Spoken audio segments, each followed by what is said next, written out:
When you think about the future of vacation, you might picture five-star hotels or fancy resorts, but it might actually look a lot more like this. Today, we're going to dive into a travel trend that's been quietly booming, and it all revolves around one really iconic geometric shape. Yeah, you're seeing that right. $4.26 billion. That's what the global glamping market is worth right now. But here's the thing. Inside this massive industry, one specific type of accommodation isn't just playing along. It's absolutely dominating. And believe it or not, that superstar is the geodesic dome. I know, right? Once the symbol of 60s futurism, these things are now the absolute powerhouse of the luxury camping world. And the reason why? Well, it really just comes down to simple economics. It's pretty straightforward.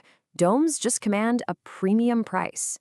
They average about $257 a night, and that consistently blows traditional cabins and safari tents out of the water. So this makes them way more than just a quirky alternative. They're a seriously high-value asset in the hospitality game. And look, this isn't some niche market for hobbyists anymore. We're seeing a really serious professionalization here.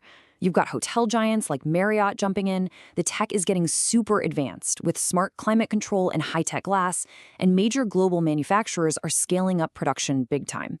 Yeah, the dome is all grown up. Okay, so that's the global picture, but now let's zoom way in to one particular hotspot, the state of Maine. It's become this premier destination for glamping, but what's fascinating is that it's really a tale of two completely different markets. On the one hand, you've got the coast. If you're near a tourist magnet like Acadia National Park, a single night in a luxury dome can cost you as much as $900. That is the high-end, peak season gold rush we're talking about. So let's break this down. Along the coast, you're seeing these sky-high prices and a total luxury resort vibe, but it's creating a lot of friction with the locals. But then you head inland to a place like Lincoln, and wow, the picture just completely flips. Much lower prices, a focus on wilderness, and just a ton of untapped potential. And that friction on the coast, oh, it's very real. Locals are getting worried about what they're calling instant subdivisions of these domes popping up everywhere. It's leading towns to pump the brakes with new rules and regulations. It really feels like the coastal boom might be hitting its ceiling. And all that pushback on the coast, well, it opens up the door for the other side of our story, Lincoln. It's far from the crowded coastline, and it represents a completely different kind of opportunity, one that's all about an authentic wilderness adventure.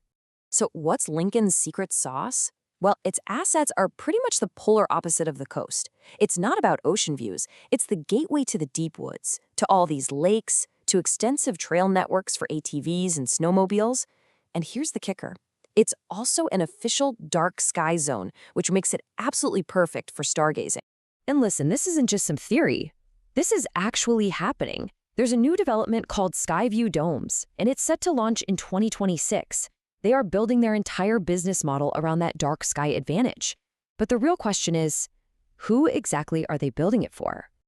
You see, the key to success in this new inland market isn't about chasing that same luxury coastal crowd. No, it's about understanding a completely different kind of traveler. Let's call him the authentic astrotourist. So who is this person? Well, they're typically a millennial or Gen Z city dweller, probably driving up from Boston or Portland. And they aren't looking for opulence. They're looking for an escape, a real, honest-to-goodness, nature-focused break from the daily grind. And get this, for two-thirds of these travelers, the main motivation is simply escaping burnout. It's this powerful need to disconnect from the digital world and reconnect with something real, to, as the saying goes, literally touch grass. Okay, and this is where their priorities get really surprising. When you ask them what matters most, look at this chart. A staggering 71% say a clean private bathroom is more important than anything else. And Wi-Fi? It's dead last, 1%. They are here to unplug, and they mean it. Their behavior is pretty distinct, too. They choose domes partly because, let's be honest, they look amazing on Instagram. They often bring their pets along for the adventure, and instead of using big booking sites, 60% of them book directly on a mobile website. But ultimately, the dome isn't the whole destination. It's the base camp for the real adventures, like hiking, fishing, and, of course, stargazing. So why does this one specific type of traveler in rural Maine matter to the rest of us? Because the authentic astrotourist isn't an outlier. They are basically a signpost, a preview for where the entire travel industry is heading. They really represent three huge trends. First, this move towards year-round travel, which is made possible by these durable, all-weather structures. Second, a major shift where the experience, like having your own private sauna, is way more valuable than the lodging itself. And third, sustainability isn't a bonus anymore, it's a baseline expectation. So ultimately, what this tells us is that the future of travel might be less about five-star ratings and more about 5 billion star skies. It's a shift away from passive luxury and towards active restoration, which kind of leaves us with a final thought. When you plan your next escape, what are you really looking for?